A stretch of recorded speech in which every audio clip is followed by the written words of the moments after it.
Welcome back to this series, everyone. We're all the way up to Gold 5. We're doing really well. You're really starting to push well into the intermediate ranks. You've probably got a fair idea how the game works. You've got a fair idea how Ryu works. You've got a fair idea how other characters work. You're starting to be a bit cleaner. You're not dropping your combos as much. Maybe you get a whiff punish occasionally. Feel really good about that. Whiff punishing is hard. Your anti-airs are on point. You've got good wake-up Oki. You're getting the pressure done. All right. So I could do another series of videos where I look at cheap stuff that people do, but to be honest, those videos just take me a bit too long. So I thought, what else can I do usefully? And I thought, well, one thing to talk about is basically what I think are the 5 main things that I usually lose matches to. And then we'll do a little bit of replay analysis at the end, and we'll just talk about the value of replay analysis. So it should be pretty quick till we get to the replays. In my opinion, the 5 things that cost Ryu the game most often moving up into a master ranked, like there'd be all sorts of stuff up in master ranked, but basically I reckon if you're on a losing streak, it's going to be one of 5 things. Number 1, your anti-airs aren't solid. I know people sound like a broken record saying that. You've got to get your anti-airs down. 5 tips to get to master. Number 1, get your anti-airs down. But like, it's true. And it's even more true for Ryu. Like, there are characters that can get away with not having great anti-airs because they're so explosive on the ground, or they're really fast and they walk under a lot of jumps or something like that. Ryu's not one of them. This is the basis of Ryu's game plan. So if your dragon punches are not rock solid, then you are going to lose with Ryu. So if you're looking at your replays or you're wondering why you're losing, then that's the first place to look. How often do you get jumped in on? And it should be very, very infrequently. And you also want to check whether you follow up your dragon punches with drive rushes effectively, because that's the way that Ryu gets his offense started. You play this neutral fireball uppercut game.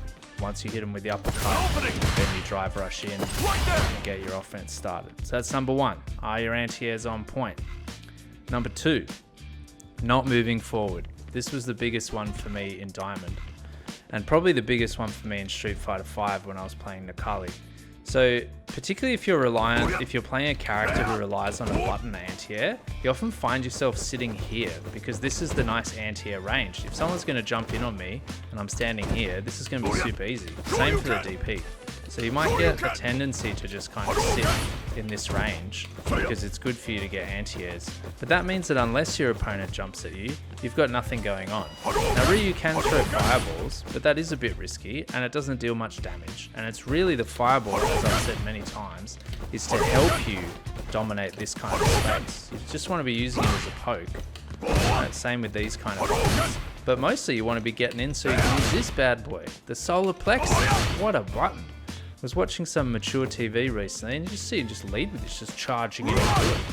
Right? Because as soon as you press it, it locks them in place. It's 20 frames, that's real slow, but that's how slow Bison's big heavy punch is, and that button's also busted.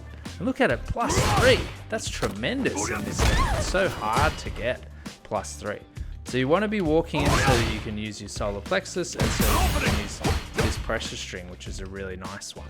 So if you're not walking forwards, then you're going to struggle with Ryu, and then you're really just going to let your opponent just chill out, and then spin or do some other nonsense neutral skip move. And that brings me to the third thing that I tend to lose matches for, which is that I stop throwing fireballs. Fireball shuts down a lot of the nonsense. It shuts down neutral drive rush. It shuts down a lot of neutral skip moves like Dragon Lash and Bison scissor kicks. Right? It dominates the play and it forces your opponent to try to be more thoughtful about coming towards you, to neutral jump a bit more often, to walk and block, and allows you to dictate proceedings. So you can't just be like spamming fireballs out like this, at least not against most characters. You can against Ken. That's a big part of winning the Ken matchup actually, is to bully him with fireballs. But most of the time you're just throwing them out occasionally. And if you see the pros play, that's generally what they do. And you just want to keep that fireball trap going, but don't stop throwing fireballs. Point 4 then is that you got to mix it up. If you're always doing solar plexus, then people will start to be ready for it and they'll drive impact you. If you're always doing this sort of thing, then people will start crouch blocking a lot more. And once they're crouch blocking, then you know they're stationary. So then it's easier for you to get this sort of thing off because they're not moving backwards out of your pressure. Or it's easier for you to get this, or it's easier for you to jump in, or whatever it might be. So you've got to vary your pressure. And similarly, when you're up close, Sometimes you want to do this kind of sequence. Sometimes you want to do boom. Sometimes you want to do boom. And then once they're in the habit of that, you can also parry their reply. Then occasionally you do the heavy Hoshogeki, and now you plus in their face. Alright, sometimes you're just going to do 1-2 walk back. Oh, but now I'm in with the solar plexus. Alright, you got to give people different looks. Sometimes fireball, sometimes tick throw, right? Sometimes into the medium punch, sometimes into the medium punch target, right? But I wouldn't finish it. Just try to stop here. Yeah, so always giving people different looks, keeping them off balance, and that includes on your drive rush pressure. Right? Sometimes we've got to get the shimmy in there. Sometimes we follow it up with the heavy Hoshogeki, but not always. Maybe only 30% of the time. So give people different things. The fifth one, and really important, equally as important as keeping it mixed up, but maybe not as important as anti-airing, being focused on moving forward, throwing fireballs, is being patient. Ryu is quite a patience-oriented character, right? Because he plays the neutral.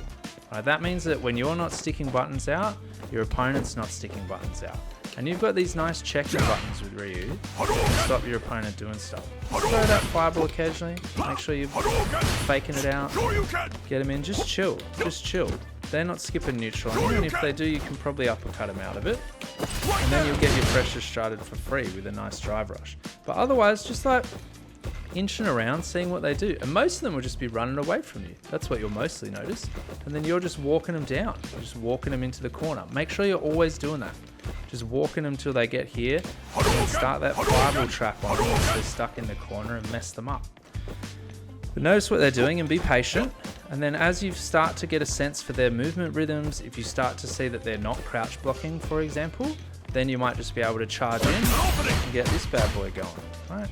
Or you might be able to charge in, back out. Oh, they're coming towards you, hit them with the solar plexus. Often you want to go backwards before you do solar plexus. That's often the most powerful way to rip it out. But for that to work, you've got to get in its range first, then walk out, and then solar plexus back in.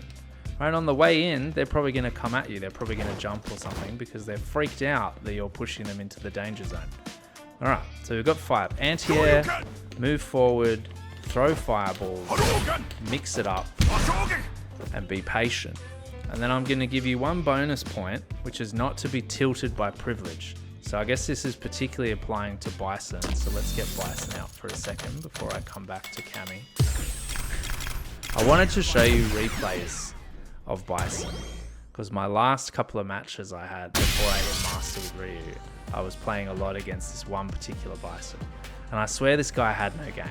Like, Bison has good neutral. Bison has like his heavy punch. He's got a really good poke. He's got really interesting buttons in the close range, like his crouch medium punch and stuff. This guy was doing none of that. This guy was basically like literally round start, he would bust that one out on me. I showed you this in the previous video. Just be doing this sequence. And then my reactions weren't good, so I get hit by that, or I get hit by that sweep. And then he'd throw me, and I'd just be in the corner straight away, like straight off round start. He'd have me in the corner, and then he'd just be doing like really bog standard corner pressure. And it was incredibly boring, and I felt like I was outplaying him by an order of magnitude. But Bison's drive rush is just so powerful, the Psycho Skedaddle. It covers like half the screen in a split second. That overhead is really powerful too. He's got a sequence where he goes the low to medium kick, which is guilty that he can do that, because then his medium kick goes into the further kick. No, you can't. On counter hit you can do it, but you can't do it regularly, which is Bison I think can, which is just totally filthy. Anyway, and it was just putting me on tilt having this Bison come in all the time with this really basic stuff, and like he was doing head stomps and I was shutting it down 4 times out of 5, I reckon, at least. But then head stomp, because it has all these weird trajectories, sometimes I'd dragon punch and he'd just kind of just slice over my head, and then I'd be recovering and he'd just wail on me. And I was like, I don't feel like you've done anything fancy here with that head stomp to try to bait me into doing a DP or something like that. You're just doing it until the trajectory works for you and then bashing me. And it was really frustrating. I got really tilted and I felt like, oh, these Bisons, they have so much privilege. These Kens, they have so much privilege. And I just wanted someone to play honest neutral with me. And I was really proud of the fact that my win percentage against Ryu was like well above 50%, because that's like an honest match when Ryu versus Ryu. You've got to play in the neutral, you've got to play fundamentals.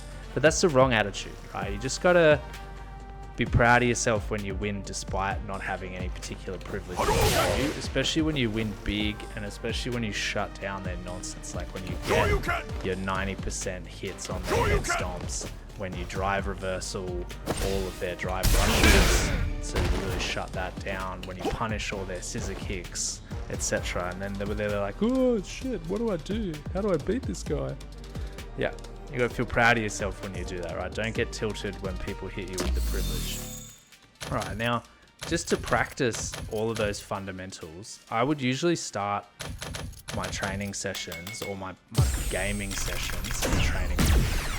So I would generally spend like 10-15 minutes setting an intention for the session, and I'll talk about this more in Platinum, like the right mindset to get better in the high grades in Platinum 5. But I think you only want to work on one thing per session. So like, for example, that side switch combo that I taught you in Gold 1, where you then dash up and get the Dragon Punch and it changes direction. Like, that's not going to come up very much in matches. So between matches, you can practice it like 4 or 5 times before you get a rematch.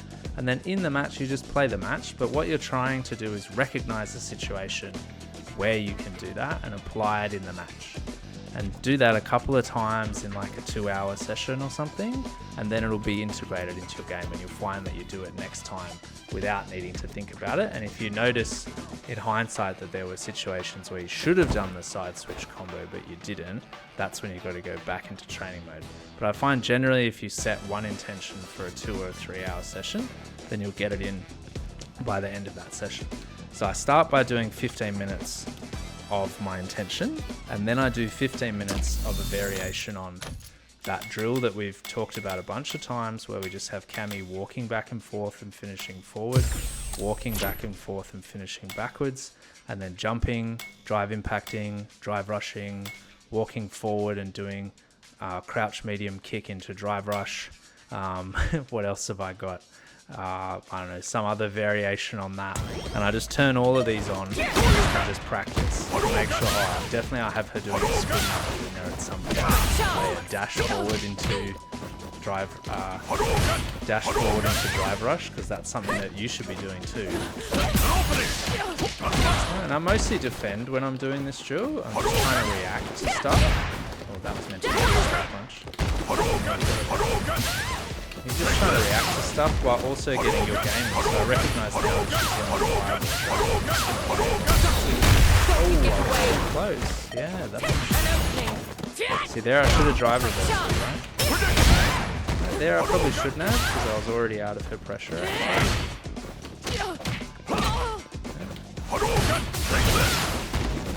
Yeah, I'm going to walk backwards, solar plexus.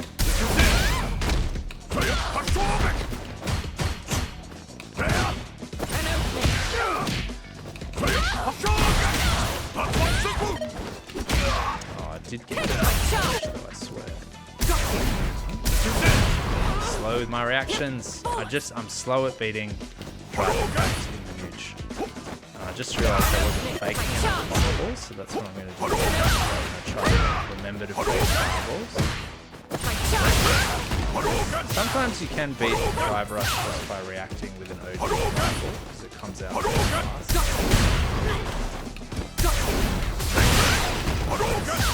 Burnout.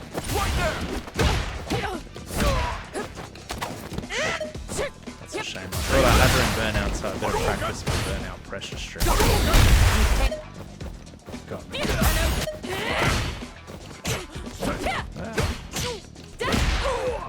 I had her there. So I just start with that kind of drill, and then I usually play a casual match as well, where I don't need to be too focused on anything in particular. I just kind of zone in, and I try not to think about anything while I'm playing that casual match. I just try to like let my autopilot take over, and we'll talk about that a bit more in Plat. And then I'd go into ranked, and come back in between ranked matches to reset my intention for that match. Alright, let's have a bit of a look now at replay analysis. I'm just going to show you one match that I had with a Cammy when I was in Diamond 4, but I did have a saved match with this one Cammy who was doing this really brain dead pressure string at me, and I took it into training mode and I learnt that pressure string. So I just want to show you that replay and then how I worked with that replay.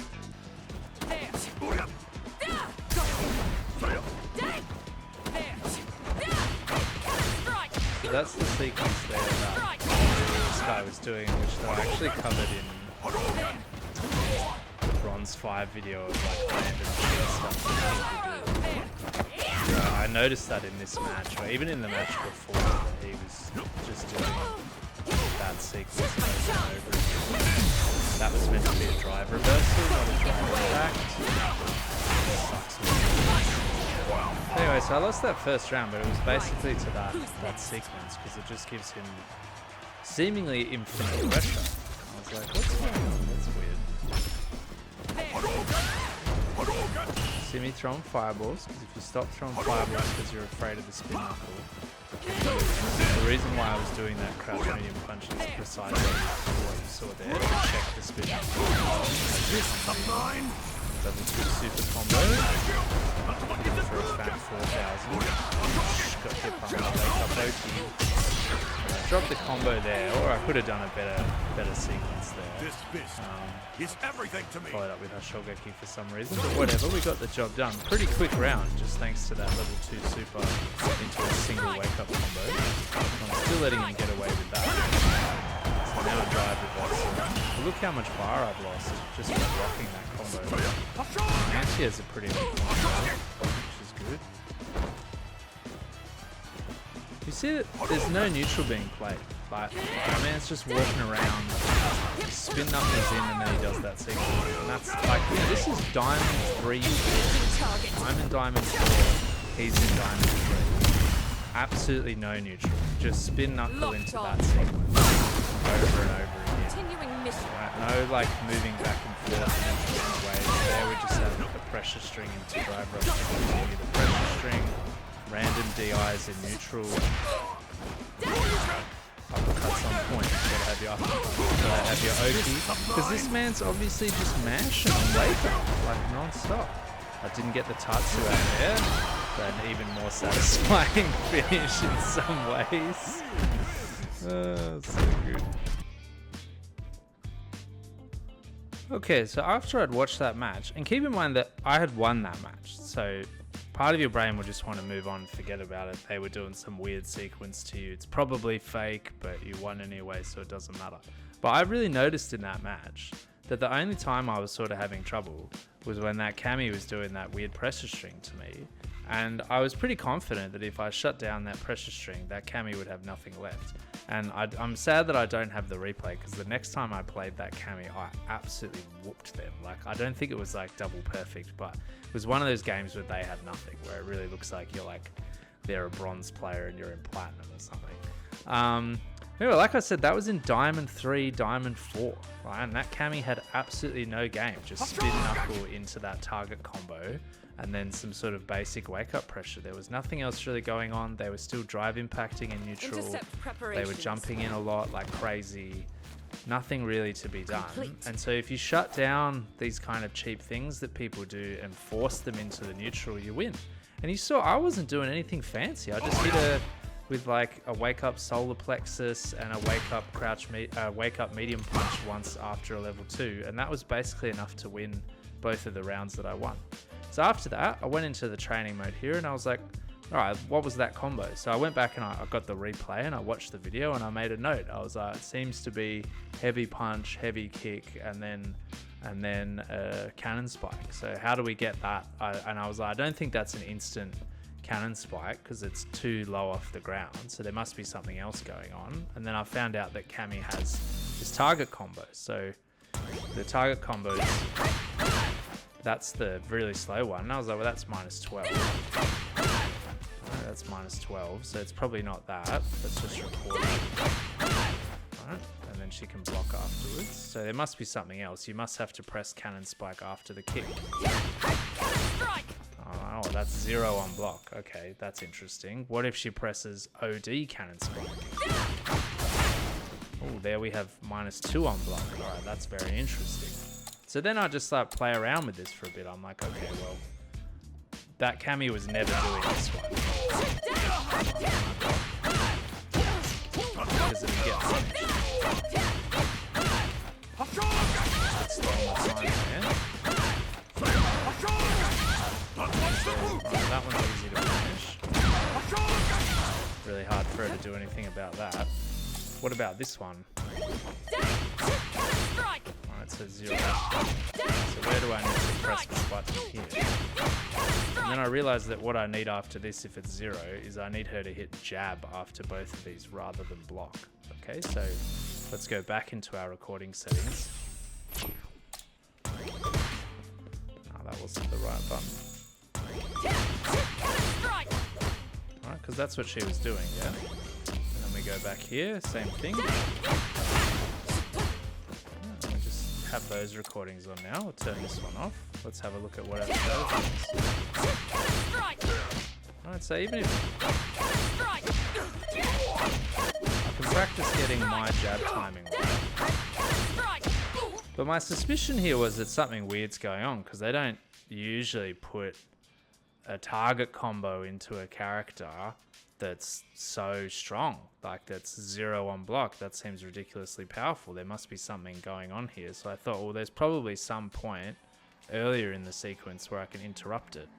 So let's give it a go. Oh, there it is. Get it out.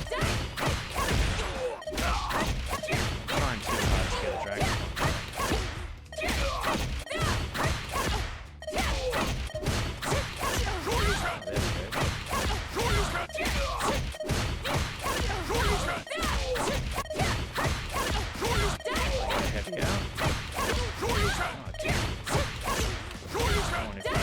Wall a bit, and I even get sweet spot.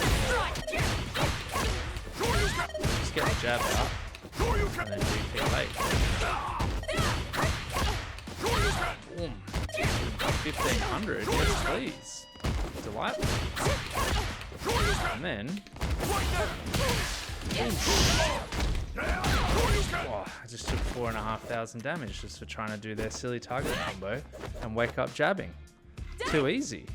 And then I thought, okay, well that's if she does the regular one, but I saw some in there where they did the OD. So what happens if we do the OD? Can we still do it? Right, exactly the same. Oosh, that was all we needed. So I noticed two things in the replay. I noticed that they were doing that sequence. I went into the training mode and figured out how to beat it. And I also noticed that they were always mashing on wake up. So all my meaty wake ups were effective. So I thought, all right, next time we'll just do a lot of meaty wake-ups and we'll break down that offense. And let me tell you, I whooped that Cammy the next time we played. So that's my advice to you. Whenever you're getting beaten by something weird in a match and you find yourself getting tilted, you're really frustrated, then you just got to immediately go into training room. Just stop what you're doing, calm down, watch the sequence. If you can't replicate it immediately, then you got to go back and watch the replay. It's a bit hard to find the replays in Capcom Fighters Network, but you can find them. Go and have a look at the replay and then figure it out in training mode, and then you'll never lose to it again. And that's really satisfying. You know, Marcus Aurelius said, the best revenge is not to be like that. The best revenge is not to be a scrub. All right. Good luck, guys. See you in Platinum.